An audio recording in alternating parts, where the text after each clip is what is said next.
জামাত শিবিরপন্থীদের কাছে নতি স্বীকার করে হার মেনে পিছু হটল কওমি গোষ্ঠী। এবং আমরা যারা কওমি মাদ্রাসা নিয়ে গঠনমূলক সমালোচনা করে আসছিলাম কওমি মাদ্রাসার স্বার্থে, কওমি মাদ্রাসা রক্ষার স্বার্থে, আমাদের সমালোচনা সফল। এটা আমাদের একটা বিজয়। আপনারা জানেন দর্শক, সাম্প্রতিক কওমি মাদ্রাসার অভ্যন্তরে অন্ধকার জগতের নানান ঘটনা দৃশ্যপটে আসছে, যেটা গা শির ওঠার মতো, যেটা বাংলাদেশের আর কোথাও নেই। ভয়াবহ বলাৎকারের ঘটনা ঘটে কওমি মাদ্রাসার ভিতরে। শিক্ষকরা শিক্ষার্থীদেরকে বলাৎকার করেন। অনেক প্রমাণ এসেছে, অনেক ভুক্তভোগী সাক্ষ্য দিয়েছে, অনেক কেস সামনে এসেছে এবং অনেক ভিডিও ফুটেজও এসেছে। ইন্টারেস্টিংলি, এই ধরনের কেস ভিডিওতে আসা ইটস ভেরি রেয়ার।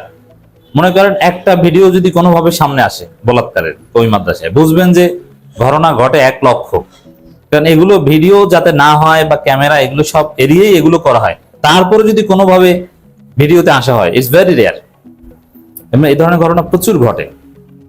এখন এই বিষয় নিয়ে যখন আমরা মুখ খুলছি, এবং এছাড়াও এই বলাৎকার ছাড়াও অন্যান্য শারীরিক নির্যাতনের বিষয় নিয়েও যখন আমরা সবাই মুখ খুলছি, সমালোচনা করছি যে না, একটা জবাবদিহিতার আওতায় আনা দরকার, আলিয়া মাদ্রাসার মতো নিয়ন্ত্রণে আনা দরকার।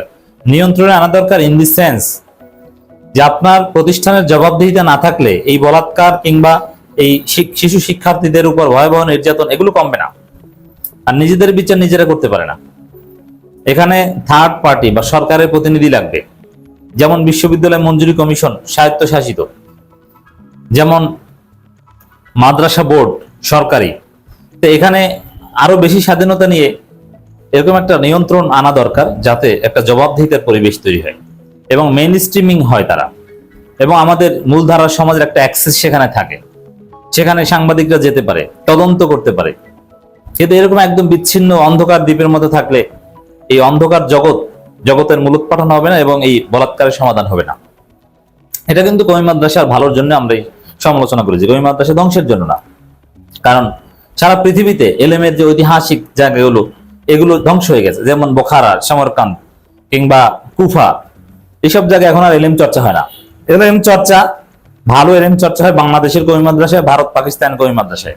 এই জন্য ইসলামের এলেমের সাথে এই কওমি মাদ্রাসাগুলো টিকিয়ে রাখতে হবে। আর এই যে বলাৎকারের যে ঘটনা, ওটা হচ্ছে ধ্বংসের পথ। আর আমরা যারা এই বলাৎকার থেকে কওমি মাদ্রাসাকে বাঁচাতে চাচ্ছি, এটা হচ্ছে কওমি মাদ্রাসা রক্ষার পথ। এখন আমাদের এই সমালোচনাকে কওমি গোষ্ঠী তারা কিভাবে চিত্রিত করেছে? তারা চিত্রিত করেছে যে এই যে জামাত শিবিরপন্থীরা আমাদের বিরুদ্ধে প্রোপাগান্ডা চালায়। বিশেষ করে আতাউর রহমান বিক্রম পীরের অ্যাক্টিভিজম যদি দেখেন, যে এগুলো কিছু না, এগুলো সব জামাত শিবির প্রোপাগান্ডা। তবে তাদের মধ্যে যারা ভালো, তারা একটা কথা বলে, একটু ঘুরিয়ে পেঁচিয়ে বলে, জামাত শিবিরকে তো গালি দেয়। এমনকি এই কওমি মাদ্রাসার গঠনমূলক সমালোচনা যেসব অ্যাক্টিভিস্টরা, বুদ্ধিজীবীরা করেছে, তাদেরকে জামাত শিবির ট্যাগ দিয়ে রাজাকার, স্বাধীনতা বিরোধী, মানে আওয়ামী লীগ যে ভাষায় জামাত শিবিরকে গালি দিত, ওই ভাষায় গালি দিয়েছে। বুঝতে পেরেছেন? আমাদের কাছে সব রেকর্ড আছে। তো সেখানে এইভাবে সমালোচনা করার পর তারা পাল্টা গালি দিয়েছে, তারা এটাকে কনসিডার করেনি এবং কওমি মাদ্রাসার বিরুদ্ধে একটা ষড়যন্ত্র হিসেবে তারা এটা দেখিয়েছে, প্রোপাগান্ডা হিসেবে দেখিয়েছে। কিন্তু আমরা চেয়েছিলাম যে না, তারা এটা আমলে নিক, একটা সমাধানের উদ্যোগ নিক, তারপরে কওমি মাদ্রাসা পরিশুদ্ধ এবং পরিশীলিত হোক। তো সেখানে আবার যারা একটু মোটামুটি নিরপেক্ষ সাজার চেষ্টা করে, তারা বলার চেষ্টা করেছে এরকম যে না না, আপনারা ভাই কওমি মাদ্রাসা বলাৎকার নিয়ে ঘটনা করেন, এগুলো তো স্কুলে আছে, কলেজে আছে, বিশ্ববিদ্যালয়ে তো অভাব নাই। এই যুক্তি দিয়ে বলেন যে না, আপনাদের উদ্দেশ্য খারাপ, আপনারা কওমি মাদ্রাসার পেছনে লেগেছেন। যদি উদ্দেশ্য ভালো হতো, তাহলে অবশ্যই কওমি মাদ্রাসায় যদি শতকরা 5টা বলাৎকার থেকে থাকে, তাহলে বিশ্ববিদ্যালয়ে আছে কমপক্ষে 45টা। হ্যাঁ, কথা সত্য, কিন্তু পার্থক্যটা বুঝতে হবে।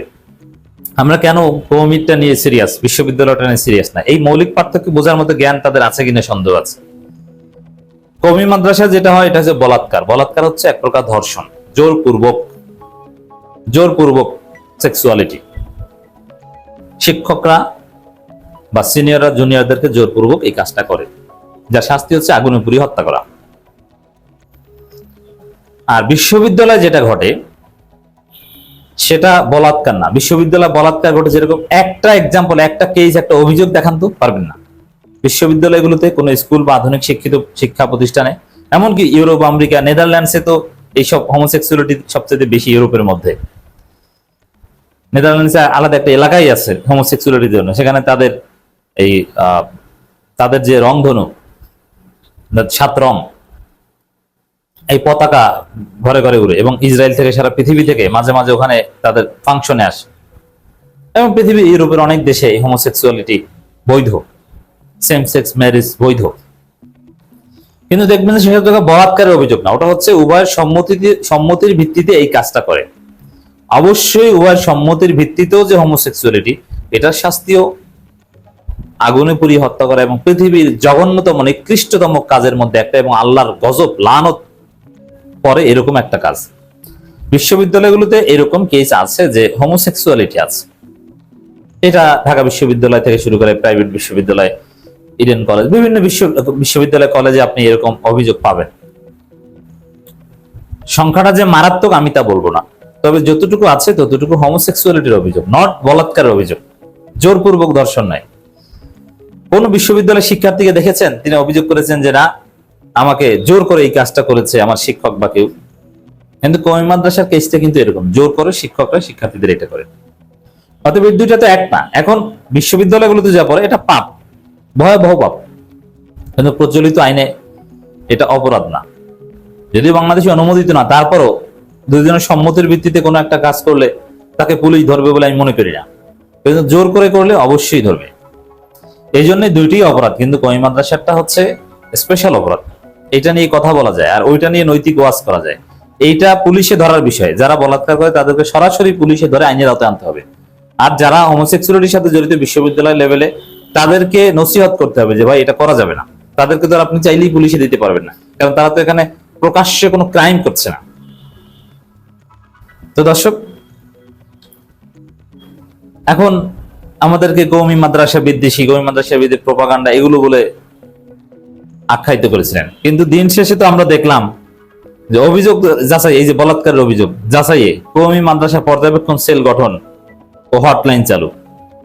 পর্যবেক্ষণ সেল ও হটলাইন চালু করেছেন এবং এগুলো বিচারের আওতায় আনার, স্বচ্ছতার সাথে বিচারের আওতায় আনার, তদন্ত করার উদ্যোগ নিয়েছেন।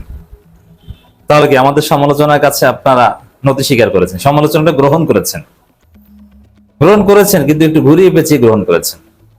যেভাবেই হোক না কেন, কওমি মাদ্রাসার ভিতরে বলাৎকার বা এই ধরনের ঘটনার তদন্তের জন্য হটলাইন বা উদ্যোগ গ্রহণ, এটাকে আমরা স্বাগত জানাই যে আমাদের সমালোচনা আপনারা গ্রহণ করেছেন।